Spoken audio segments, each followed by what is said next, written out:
6 নম্বর পারা 18 নম্বর পৃষ্ঠা 9 নম্বর লাইন 67 নম্বর সূরার নাম সূরা মাইদা। আর আল্লাহ পাক শোনাচ্ছে, ইয়া আইয়ুহার রাসূল, হে আমার রাসূল হে মুহাম্মদ সাল্লাল্লাহু আলাইহি ওয়াসাল্লাম, যে বইটা মুখস্থ করে শোনাতে পারবেন। আর আল্লাহ তাআলা সাফ জানিয়ে দিয়েছে, বান্দা পৃথিবীতে ছোট্ট 7 বছর 8 বছরের বাচ্চা 30 পারা কোরআনকে বুকের মধ্যে মুখস্থ করে নিয়ে রমজান মাসে চোখ বন্ধ করে এক জায়গায় বসে শুনিয়ে দেয়। এটা ছেলে খেলা ব্যাপার? 30 বছর বয়স হয়েছে, চলুন মসজিদে গিয়ে কোরআনটা শিখি। হবে না। কেন হবে না? মাথা জিদ ঘরে। মসজিদে যাই, চলো আমার হবে না। বিয়ে করবে বলে হ্যাঁ ওইটা রাজি আছে, বুঝলেন? ওদিকে খুব রাজি আছে। 10 কাঠা জমি বিক্রি হচ্ছে, কিনবে? ওই 5 রাস্তার কাছে বললে কত করে চলছে, বললে ওটা 5 লাখ। বলে ঠিক আছে, আমি টাকা রেডি করছি, তোরা দলিল কর, ঠিক কর। মুসলমান শুনে রাখুন, যুবক বন্ধুদের বলছি, হাতে ধরে পায়ে ধরে আল্লাহর নবী সাল্লাল্লাহু আলাইহি ওয়াসাল্লাম তিনি বলেছেন, যদি কোনো বান্দা কোরআন শিক্ষা করার জন্য চেষ্টা করে, যদি কোনো বান্দা কোরআনটা পড়ার জন্য চেষ্টা করে, আমার নবী বলেছেন যারা সহজভাবে কোরআন পড়বে তাদের সওয়াব যা হবে, আর যারা বারবার চেষ্টা করবে, ট্রাই अगेन ট্রাই, পুনরায় পুনরায় চেষ্টা যারা করবে, ওদের আমলনামায় ডবল নেকি লেখা হবে। সুবহানাল্লাহ। একটা হলো পড়ার নেকি, আরেকটা হলো কষ্ট করে চেষ্টা করার নেকি দিয়ে দেব। কবে চেষ্টা করেছি বলুন কোরআনটা ধরবো বলে? কবে চেষ্টা করেছি বলুন? আল্লাহ পাক নবীর কাছে একটা চিঠি দিয়েছে, লেটার দিয়েছে, দিয়ে বলল, নবী এই চিঠিটা বিশ্ব মানবতার কাছে তুমি প্রত্যেকটি ঘরে ডোর টু ডোর তুমি পৌঁছে দেবে, এটাকে গোপন যেন রেখো না। বললে হুজুর আল্লাহ এমন কথা কোরআনে কোথায় বলেছে বলো? আর আল্লাহ পাক শোনাচ্ছে, ইয়া আইয়ুহার রাসূল বাল্লিগ মা উনজিলা ইলাইকা মির রাব্বিক ওয়া ইল্লাম তাফআল ফামা বাল্লাগতা রিসালাতা আল্লাহু ইয়াইসিমুকা মিনান নাস। 6 নম্বর পারা 18 নম্বর পৃষ্ঠা 9 নম্বর লাইন 67 নম্বর সূরার নাম সূরা মাইদা। আর আল্লাহ পাক শোনাচ্ছে, ইয়া আইয়ুহার রাসূল, হে আমার রাসূল হে মুহাম্মদ সাল্লাল্লাহু আলাইহি ওয়াসাল্লাম, আমি আপনাকে বলছি বাল্লিগ, প্রচার করুন, তাবলীগ করুন, মানুষের বাড়িতে বাড়িতে পৌঁছে দিন। এই বিশ্বের জমিনে যত আলেম এসেছিলেন, পীর এসেছিলেন, মুজাদ্দিদ এসেছিলেন, ওলি এসেছিলেন, আউলিয়া এসেছিলেন, প্রত্যেকে একটাই মাত্র কাজ ছিল, সেই কাজটি হলো কোরআনের সত্য কথাগুলি মানুষের কাছে পাবলিক করা, প্রচার করা।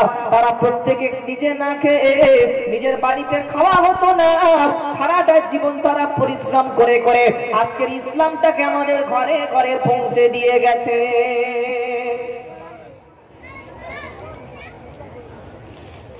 আপনাদের শাসনখানায় মনে করছেন কোরআন শরীফ মদিনা থেকে উড়ে চলে এসেছে নাকি?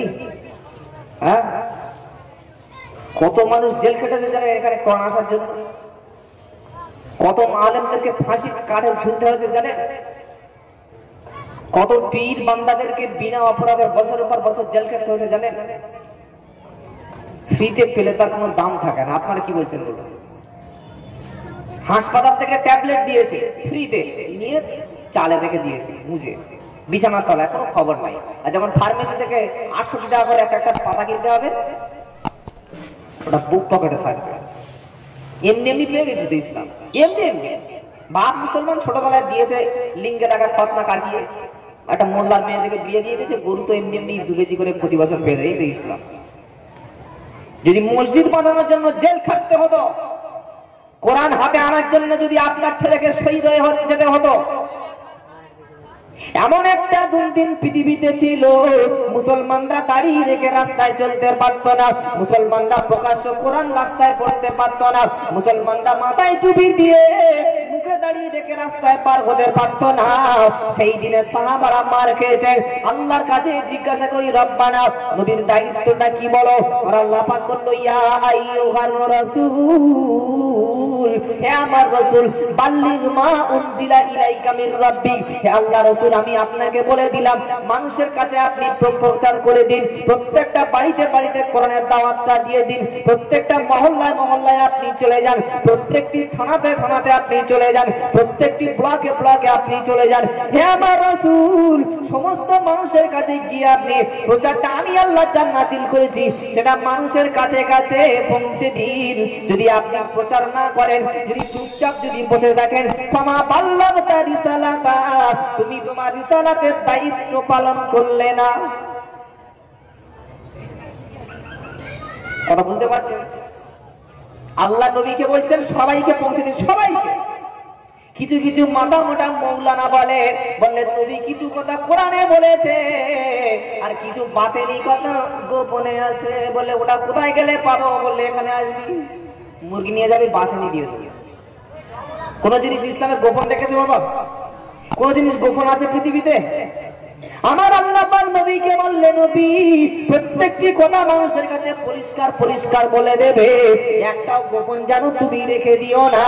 যদি তুমি গোপন করো তাহলে তুমি নবুয়তের দায়িত্ব পালন করলেন না। আমার নবী পাক সাল্লাল্লাহু আলাইহি সাল্লাম বিদায় হজের দিনেতে, যেদিন তিনি জীবনের শেষ হজটা করেছিলেন, আল্লাহ নবী জীবনে হজ করেছিলেন একবার। জোরে বলুন, কবার করেছিলেন? কিছু মনে করবেন না সোনার বন্ধু, পাশে আলেম বসে আছে, জিজ্ঞাসা করুন যোগ্যতা সম্পন্ন আলেম। আল্লাহর নবী সাল্লাল্লাহু আলাইহি সাল্লাম জীবনে একবার হজ করেছিলেন, আর কখনো হজ করার সুযোগ পান নাই। আপনাদের পাড়ায় থাকলে থাকতে পারে, তবে আমি আব্দুল্লাহ জুবাইর আমাদের বারাইপুরের কথা বলছি। এমন এমন লোক আছে, পয়সা আছে বলে 3, 4 বার 5 বার করে হজ করে, আর পাশের ঘরে একটা বিধবা মেয়ে আছে, তাকে একটাও টাকা পর্যন্ত ওষুধ কিনতে দেয় না। লোকটা ঠিক করেছে না ভুল করেছে বলুন? একবার হজ করা ফরজ, আর তার পরের বছর হজ করা হচ্ছে নফল। একবার হজ করলে আল্লাহ ওটা হচ্ছে ফরজ দায়িত্ব পালন হলো, আর পরের বছর যেটা করবে ওটা হলো নফল হলো। ওরে মুসলমান, 10 বার হজ করে নবীকে খুশি করা যাবে না, 15 বার ওমরা করে আল্লাহকে খুশি করা যাবে না।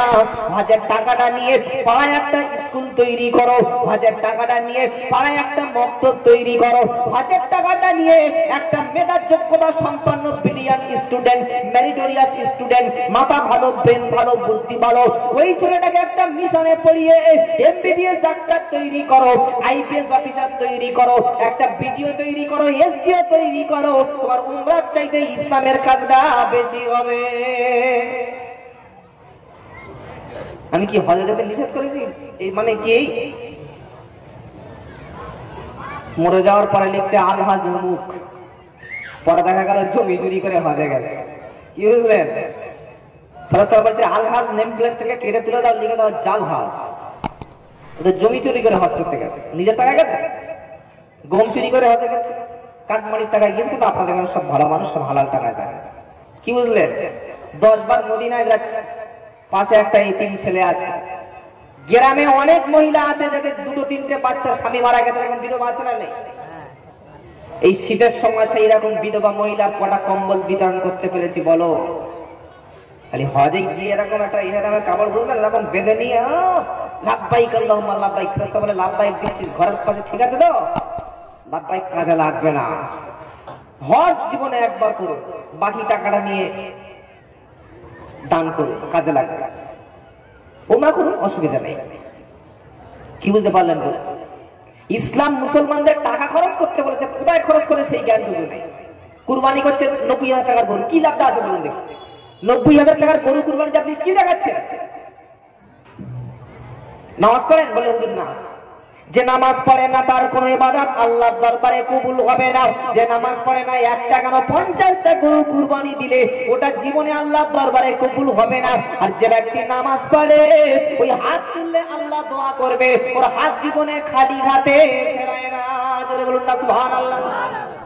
সেজন্য নবীকে শুনিয়ে দিচ্ছে, নবী তুমি মানুষের কাছে কোরআনটা পৌঁছে দেবে, আর যদি তুমি পৌঁছে না দাও তাহলে তোমার দায়িত্ব পালন করতে পারলেন না। তাই আল্লাহর নবী সাল্লাল্লাহু আলাইহি ওয়াসাল্লাম বিদায় হজের দিনেতে 1,20,000 থেকে 24,000 সাহাবার সামনে নবী ওই পর্বতের উপরে দাঁড়িয়ে বলেছিল, ও আমার সাহাবারা, আমি নবী মুহাম্মদ সাল্লাল্লাহু আলাইহি ওয়াসাল্লাম আমি তোমাদের ভিতরে থাকবো কিনা জানি না।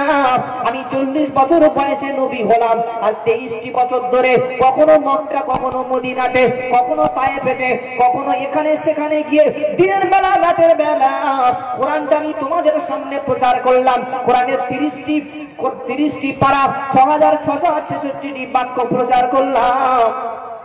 হে আমার সাহাবারা, তোমরা সাক্ষী থাকো আমি নবী তোমাদের মধ্যে পরিপূর্ণ আল্লাহর বিধানগুলি সবার সামনে পৌঁছে দিতে পেরেছি কিনা। সাহাবারা তখন বললে, অবশ্যই অবশ্যই আপনি পৌঁছে দিয়েছেন হে রাসূল, আপনি আমাদের কাছে শুধু পৌঁছে দেন নাই, খাতা কলমে নয় হাতে কলমে ইসলামটাকে আপনি আমাদের কাছে বুঝিয়ে দিয়েছেন। নবী শাহাদাত আঙ্গুল আল্লাহর দিকে তুললেন, ইয়া আল্লাহ তুমি সাক্ষ্য থাকো, আল্লাহ তুমি সাক্ষী থাকো। এতগুলো লক্ষ লক্ষ মানুষ সাহাবারা বলছে যে আমি ইসলাম পৌঁছে দিয়েছি, কিয়ামতের দিন যেন তুমি নবীকে পাকড়াও করো না। জোরে বলুন না সুবহানাল্লাহ। ভয় দেখছেন নবীর, কিসের ভয়? যে প্রচার না করার ভয়, মানুষের কাছে কোরআনের শিক্ষাটা না পৌঁছে দেওয়ার ভয়। সাহাবাদের সাক্ষী দিয়ে বলছেন, হে আল্লাহ তুমি সাক্ষী থাকো, কিয়ামতের দিন যেন তুমি নবীকে পাকড়াও করো না। এটার দ্বারা কি বুঝলেন? নবীকে যদি এমন কঠিন সম্মুখীন সমস্যার হতে হয়, আমরা যারা মুসলমান বসে আছি, 5 ছেলের বাপ জন্ম দিয়ে বাজারে গিয়ে বুকে হাত চাপড়াচার বলছে 5 ছেলের বাপ, বলে ছেলেরা লেখাপড়া জানে, বলে না। ছাগল তো স্কুলে যায়নি, কুকুর তো স্কুলে যায়নি, লাভটা কি হলো? কি লাভ হয়েছে? লাভটা কি হলো? বড় ছেলে মিস্টার চোর, সেজো মেজো ছেলে তৈরি হয়েছে মিস্টার ডাকাত, সেজো ছেলে তৈরি হয়েছে মিস্টার পকেটমার, তারপরের ছেলেটা তৈরি হয়েছে মিস্টার মদখোর, আর ছোট ছেলেটা তৈরি হয়েছে মিস্টার জুয়াখোর।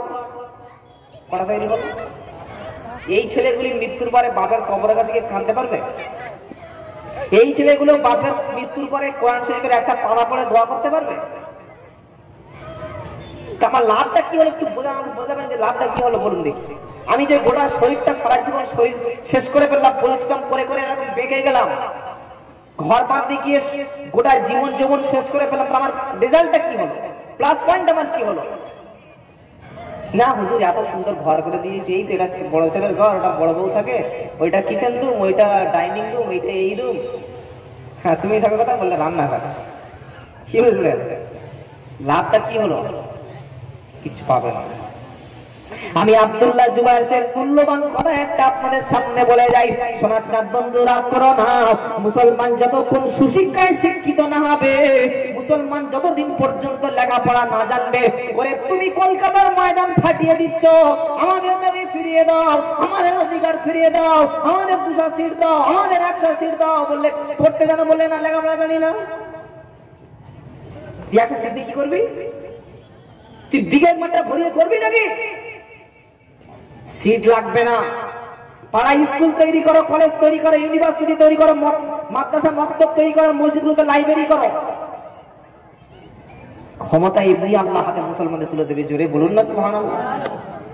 এই ভারতবর্ষের জমিনে মুসলমানরা ক্ষমতা ক্ষমতা করে আজকে লাভ দিচ্ছি, 21-এ ক্ষমতায় আসবো, 25-এ ক্ষমতায় আসবো, আমাদের সিটটা ফিরিয়ে দাও, আবার এই সরকারকে মানবো না। বন্ধু না, এতগুলো ক্ষমতার জন্য চিৎকার করতে হতো না।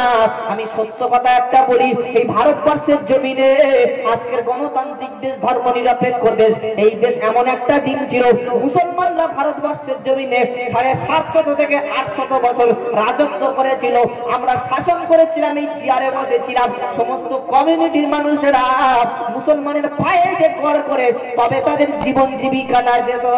এটা ঠিক বলছি না ভুল বলছি? বলুন আপনারা কি বলছেন? সেই সময় কি মুসলমানরা বেশি ছিল? না, সংখ্যালঘু ছিল। ইতিহাস দেখুন, একটা সত্য ইতিহাস বার করুন।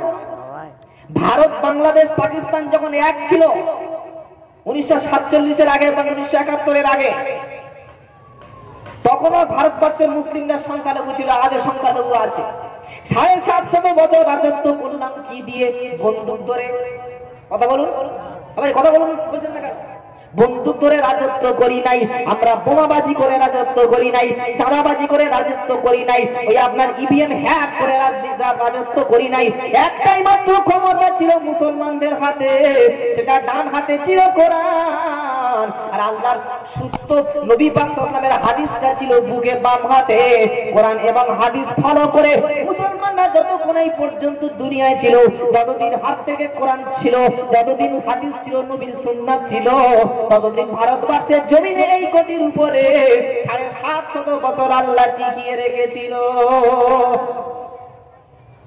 জিজ্ঞাসা করলাম আল্লাহ কেন এমন গুমরাহি হয়ে গেলাম বলো। আর আল্লাহ তাআলা বলেন ইয়া আইয়ুহাল্লাযীনা আমানু মা লাকুম ইযা কিলা লাকুম ইনফিরু ফি সাবিলিল্লাহি সাকালতুম ইলাল আরদিতুম বিল হায়াতিদ দুনিয়া ফামা মাতাউল হায়াতিদ দুনিয়া বিল আখিরাতি ইল্লা কালিল ইল্লা তাগফিরু يعذبكم عذابا أليما ويستبدل قوما غيركم ولا تضروه شيئا 10 নম্বর পারা 12 নম্বর পৃষ্ঠা 4 নম্বর লাইন 38 নম্বর ডান দিকের পৃষ্ঠা সূরার নাম সূরা তাওবা। আর আল্লাহ পাক শোনাচ্ছে ইয়া আইয়ুহাল্লাযীনা আমানু মা লাকুম, হে ঈমানদারেরা, হে মুসলমানেরা, তোমাদের কি হলো? মা লাকুম ইযা কিলা লাকুম উনফিরু ফি সাবিলিল্লাহ, যখন তোমাদের আল্লাহর রাস্তায় বার হয়ে পড়তে বলা হয়, যখন তোমাদের দ্বীনের রাস্তায় একটু বার হতে বলা হয়, যখন মুসলমানদের করুণ দৃশ্যটা দেখতে বলা হয়, যখন পাড়ায় তোমাদেরকে শিক্ষাটা পৌঁছে দিতে বলা হয়, আজ যারা বেনামাজি তাদেরকে নামাজি বানানোর জন্য যখন বলা হয়, আজ পর্যন্ত ইসলাম ধর্ম কি জানে না, তাদেরকে একটু ধর্মটা পৌঁছে দেওয়ার জন্য যখন বলা হয়, গোটা বিশ্ব যখন তোমাদেরকে বার হতে বলা হয়, মা লাকুম তোমাদের কি হলো? ইসসাকালতুম ইলাল আর, তখন তোমরা মাটি কামড়ে কেন বসে থাকো? ঘর ধরে তোমরা উঠতে চাও না কেন? গ্রাম থেকে বার হয়ে বিশ্বের অবস্থাটা দেখতে যাও না কেন? আর আদিতুম বিল হায়াতিদ দুনিয়া মিনাল আখিরাহ, আখিরাতের জিন্দেগির চাইতে তোমরা কি দুনিয়ার প্রতি বেশি রাজি হয়ে গেলে?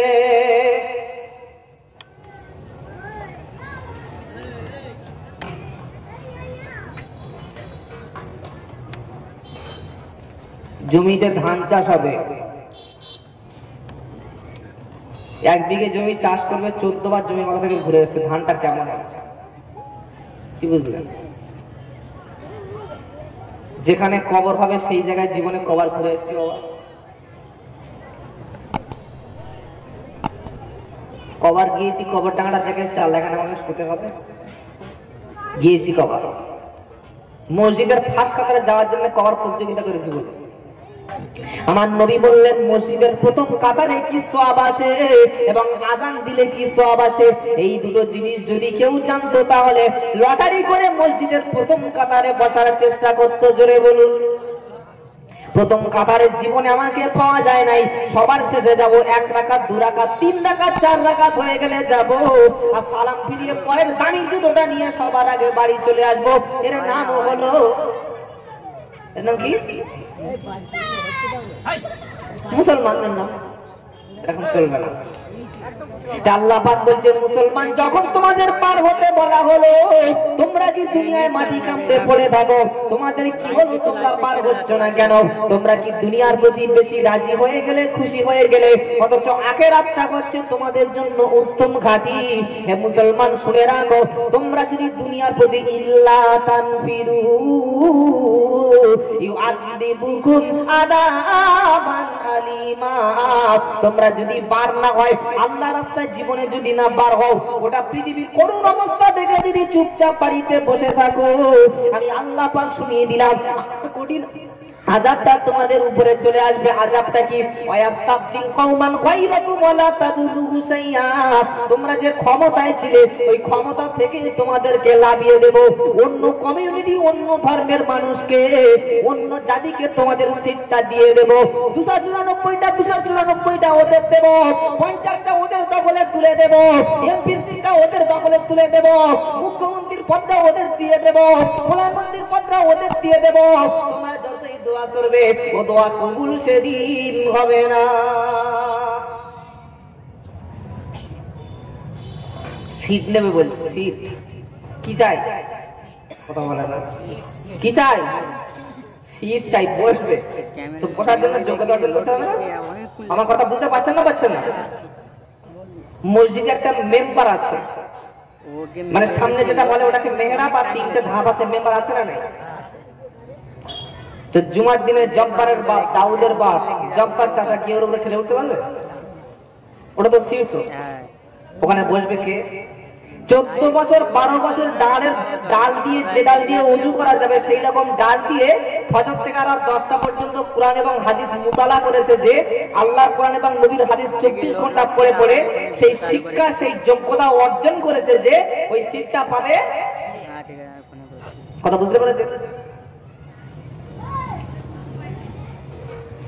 দামি একটা গাড়িতে উঠেছে, দামি গাড়ি উঠে গিয়ে ড্রাইভারের সিটে বসে আছে। বসার যোগ্যতা আছে আমার? যোগ্যতা আছে? আগে 3 বছর 4 বছর ড্রাইভিং কোর্স কমপ্লিট করতে হবে, ড্রাইভিং শিখতে হবে, তারপরে লাইসেন্স পেতে হবে সরকার থেকে, যে হ্যাঁ তুমি একজন ভালো ড্রাইভ করতে পারো, তুমি তোমার দ্বারা দুর্ঘটনা হবে না, তবে ওই জায়গা তুমি বলবে। স্কুলে কোনোদিন গিয়েছো? বললে না। কলেজে? বললে কলেজ জানি না। বলে ইউনিভার্সিটি? বললে না। বলে ধর্ম নিয়ে কখনো রিসার্চ করেছো? বললে না। বললে কি চাই? বললে আমার সিট চাই। সিট নিয়ে বসবি কি করে? বোকা কথা। সিট চাইতে হতো না। আজকের দেখুন শহীদ মিনারে, কুতুব মিনারে, শহীদ মিনারের নিচে, ব্রিগেডে, কলকাতায় রাজমণিতে মাথায় ঢুকে দিয়ে নারায়ে তাকবীর, নারায়ে তাকবীর, এই জয় শ্রীরাম স্লোগান যেমন হিন্দু কিছু সন্ত্রাসী উগ্ররা ব্যবহার করে, আর কিছু উগ্র মুসলমানরা তেমন নারায়ে তাকবীর যেখানে সেখানে ব্যবহার করে। ঠিক কিনা বলুন? পেচ্ছাপ করে পানি নেয় না, গালে গুটকা খাচ্ছে, জিন্সের প্যান্ট পরে আছে পায়ের কাটের নিচে, ফজরের নামাজ নাই, জোহরের নামাজ নাই, আসরের নামাজ নাই, এক গাড়ি মুসলমান যাচ্ছে মাথায় টুপি দিয়ে, এখান থেকে জোহরের নামাজ পড়ে নাই। কলকাতায় যে কোনো একটা রাজনৈতিক সমাবেশ, যে কোনো একটা ধর্মীয় গুরু ধর্ম হুজুর ডাকলো, নারায়ে তাকবীর, নারায়ে তাকবীর, নারায়ে তাকবীর। ইসলাম এরকম বলেছে, এরকম বলেছে জানো? পাগল কথাকার, কোথায় কি বলতে হয় জানো না? নারায়ে তাকবীর যেখানে সেখানে বললে হয়ে গেল। আমাদের একটা মুসলিম পাড়ায় যদি কিছু লোক যদি জোরে জোরে জয় শ্রীরাম বলে, আমাদের মনের মধ্যে একটা ভয় তৈরি হবে না বাবা? যদি এটা একটা পবিত্র শব্দ, জয় শ্রীরাম কোনো খারাপ শব্দ না, সেটা ধর্মের পবিত্র শব্দ, আমরা সম্মান করি। ঠিক একটা মুসলিম পাড়া থেকে যখন 14টা ছেলে এই গাড়ির উপর থেকে যাবে, মাথায় পড়তে হবে নারায়ে তাকবীর, নারায়ে তাকবীর, তাদের ভিতরে একটা ভয় তৈরি হবে না? ইসলাম বলেছে বলে মসজিদে জামাত হচ্ছে খবর নাই, মসজিদের পাশ থেকে সিগারেট টানতে চলে গেলে ওই সময় নারায়ে তাকবীর দিচ্ছে না কেন? ফজরের সময় গিয়ে দেখো 14 জন নামাজ পড়ছে, 10টা বৃদ্ধ মানুষ আর 3টে হাত বুড়ো, তো সেখানে তোমার নারায়ে তাকবীরটা কোথায় গেল? তোমার পাড়ায় স্কুল বন্ধ, মাদ্রাসা বন্ধ, মক্তব বন্ধ, তোমার বাড়ির নিজের মেয়েটা 18 বছর বয়স কোরআন শরীফ পড়তে পারে না, সেখানে তুমি নারায়ে তাকবীর দিয়ে তাদেরকে কোরআন পড়তে নিয়ে যাচ্ছ না কেন? নারায়ে তাকবীর বললে আল্লাহকে খুশি করা যাবে? ভেবে চিন্তে কাজ করুন, মাথা গরম করবেন না। যেখানে সেখানে নারায়ে তাকবীর দেওয়ার জায়গা না। ইসলাম তাকবীর সব জায়গায় সালাম দেওয়া যায়। কথা বলে না, সালাম দেওয়া সবের কাজ না গোনার কাজ? একটা লোক পায়খানা করছে, আসসালামু আলাইকুম, ও বলছে ওয়ালাইকুম আসসালাম, ঠিক আছে ভাই আমার একটু মাল ক্লিয়ার হয়ে যাবে, কি বুঝলেন? ওখানে চলবে না বাবা। খাচ্ছে একদিন, আসসালামু আলাইকুম, চলবে না। ভেবেছি যাদের কোরআন শরীফ পড়ছে আসসালামু আলাইকুম না। নারায়ে তাকবীর আল্লাহু আকবার ভালো জিনিস, কোন কাজে কোনটা ব্যবহার করতে শিখতে হবে। আপনি যে কোনো রাজনীতি করুন, আমি কারোর পক্ষে বিপক্ষে বলবো না, যার যা খুশি করবে। আমি বলতে চাচ্ছি যে মুসলমান যেদিন যোগ্যতা অর্জন করবে, কোয়ালিটি অর্জন করবে, শিক্ষা অর্জন করবে, মুসলমানের ভিতরে যখন কোয়ালিটি থাকবে, তখন অধিকার ছিনিয়ে নিতে হবে না, অধিকার আমাদের হাতে তুলে দেবে। জোরে বলুন। আমি কারোর বিরোধী করি না, যার যা ভালো লাগছে করুক না, কি আছে? রাজনীতি করবে, ধর্মনীতি করবে, কোনো অসুবিধা নেই। প্রশ্ন হচ্ছে এটাই, তুমি যা করছো করো, কিন্তু আগে শিক্ষাটা জাতির মধ্যে দিয়ে। তাই নবীকে আল্লাহ সাবধান করছেন, নবী তুমি মানুষের কাছে শিক্ষার ব্যবস্থাটা করে দাও। আল্লাহ নবী সাল্লাল্লাহু আলাইহি সাল্লাম জীবনের প্রথম তাকে শিক্ষা দিয়ে শুরু করলো রাব্বানা। নবী হেরা গুহার মধ্যে বসে আছেন, ভাবছেন মক্কা ছেড়ে, কাবা শরীফ ছেড়ে একটু দূরে হেরা গুহার মধ্যে নবী বসে বসে গোটা বিশ্ব নিয়ে ভাবতে শুরু করেছে। আল্লাহ পাক নবীর উপরে কোরআন শরীফের প্রথম পানিটা পৌঁছে দিল, দিয়ে বলল ইকরা বিসমি রাব্বিকাল্লাযী খলাক। নবীকে আল্লাহ পাক প্রথম বলল নবী আপনি পড়ুন, পড়তে আপনাকে হবে, আপনাকে আগে পড়ুন। আমার নবী বললেন পড়তে জানি না। আল্লাহ ইচ্ছা করলে নবীকে প্রথম 2 রাকাত নামাজ পড়তে বলতেন। আল্লাহ ইচ্ছা করলে নবীকে প্রথম বড় গরুটা কুরবানি করতে বলতেন। আল্লাহ ইচ্ছা করলে নবীকে প্রথম পর্দার কথা বলতে পারতেন। আল্লাহ ইচ্ছা করলে নবীকে প্রথম যাকাতটা দিতে বলতে পারতেন। আল্লাহ ইচ্ছা করলে নবীকে প্রথমে দাড়ি রাখার কথা বলতে পারতেন, কিন্তু প্রথমে নবীকে বলল নবী আগে শিক্ষিত হও, আগে জ্ঞান চর্চা করো, জ্ঞান অর্জন করো, তবে তুমি ধর্ম পাবে।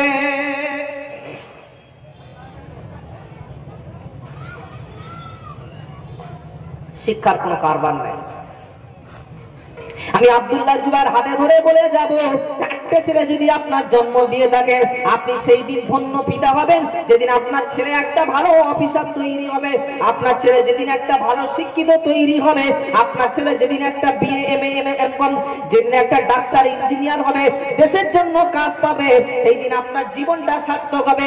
মৃত্যুর আগে 10 বিঘে জমি রাখার দরকার নাই, 1 বিঘে জমি ছেলেদের জন্য রেখে যান, সুন্দর একটা ঘর বেঁধে দিয়ে যান, বাকি 9 বিঘে জমিটা বিক্রি করে আপনার ছেলেদেরকে অবশ্যই সুশিক্ষায় শিক্ষিত করুন, আপনার মেয়েদেরকে অবশ্যই সুশিক্ষায় শিক্ষিত করুন। যতক্ষণ শিক্ষিত না হবে মুসলমান, ততক্ষণ সমাজটা জীবনে পরিবর্তন হবে না। তাই আল্লাহ নবীকে যখন শুনিয়ে দিল, নবী তুমি পড়ো, তুমি আগে পড়ো তবে জ্ঞান অর্জন করো, যতক্ষণ শিক্ষিত হবে না তুমি দেশ বুঝবে না, দশ বুঝবে না। হজ করতে যাওয়ার সময় টিপ দিচ্ছে, বলে সই করো, বলে আমি পারি না। আমাদের জন্য লজ্জা, জাতির জন্য লজ্জা। পৃথিবীর একটা ধর্ম শিক্ষার ব্যাপারে এমন কোন কথা বলে নাই। আল্লাহর নবী সাল্লাল্লাহু আলাইহি ওয়াসাল্লাম যুদ্ধে যখন জিতে গেল, যুদ্ধে জিতে যাওয়ার পরে যারা যুদ্ধে হেরে গেল ওদেরকে বন্দী করে আনলো, তাদের মধ্যে শিক্ষিত কিছু ব্যক্তি ছিল। আমার নবী সাল্লাল্লাহু আলাইহি ওয়াসাল্লাম ওই শিক্ষিত যুদ্ধ কুরাইশ বন্দীদেরকে বললেন, আমাদের মুসলমান ঘরের ছেলেরা কিছু নিরক্ষর আছে, লেখাপড়া জানে না, ওই রকম 10 জন অশিক্ষিত ইলিটারেট যাদের সাক্ষরতা নেই, শিক্ষা জানে না, লেখাপড়া জানে না, কিছু পড়তে পারে না, তোমরা যদি একজন বন্দী যদি 10 জন মুসলমান ছেলেকে যদি শিক্ষায় শিক্ষিত করতে পারো, সাক্ষরতা যদি শিক্ষা দিতে পারো, আমি নবী তোমাদেরকে সেই দিন থেকে মুক্তি করে দেব। এই ভাবনাটা আজ পর্যন্ত পৃথিবীর কোন মহামনীষীর মাথায় আসে নাই। ধরে এনেছে যুদ্ধে হেরে গেছে, আমাদের তো টাকা দিয়ে জামিন করে, 10,000 50,000 1 লাখ 2 লাখ জামিন করে। নবী জামিন কি দিয়ে করেছিলেন বুঝতে পেরেছেন?